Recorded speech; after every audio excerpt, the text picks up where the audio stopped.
Hello friends मु प्रियंका आपन को मो यूट्यूब चैनल रे अनेक अनेक स्वागत। फ्रेंड्स सुना और रूपा किनिबा पे चाहूचंती कि तो जानि रखंतु आज केते रहिछि सुना एवं रूपार दाम। तेबे फ्रेंड्स आज सुना दाम रे सामान्य वृद्धि घटिछि।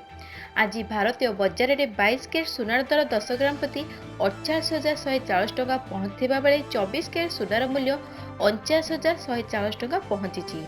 आज ओडिशार राजधानी भुवनेश्वर में 22 कैरेट सुनार मूल्य 10 ग्राम प्रति रही 49,900 टका एवं 24 कैरेट सुनार मूल्य 10 ग्राम प्रति रही 50,070 टका। देशर प्रमुख सहर मानकर भी सुना दर में किछिटा परिवर्तन आसी। मुंबई में 22 कैरेट एवं 24 कैरेट सुनार मूल्य यथाक्रमे 48,140 टका एवं 49,140 टका छुईंछि। सेहीपरि नुआदिल्ली में यही दर यथाक्रमे 47,310 टका एवं 51,610 टका छुईंछि। दक्षिण भारतर प्रमुख सहर चेन्नई में 22 कैरेट सुनार मूल्य रही 46,120 टका। सेहीपरि 24 कैरेट सुनार मूल्य रही 50,310 टका। पूर्व भारतर प्रमुख सहर कोलकाता यथाक्रमे 47,510 टका एवं 50,610 टका रही।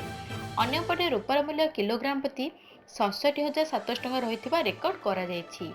तेबे फ्रेंड्स ओडिशार राजधानी भुवनेश्वर एवं 22 कैरेट सुनार मूल्य 10 ग्राम प्रति रही 45,900 टका। सेहीपरि 24 कैरेट सुनार मूल्य 10 ग्राम प्रति रही 50,070 टका। तेबे फ्रेंड्स यही वीडियो आपण माने जानिले आज केते रही सुना एवं रूपार दाम। जदि फ्रेंड्स आमरी खास वीडियो आपको पसंद आसला तेबे लाइक एवं से निश्चय भाव में करंतु। ता सहित फ्रेंड्स यहीपरि नुआ नुआ अपडेट पाइबा पे मो चैनल सहित जोड़ी रुहंतु। धन्यवाद फ्रेंड्स।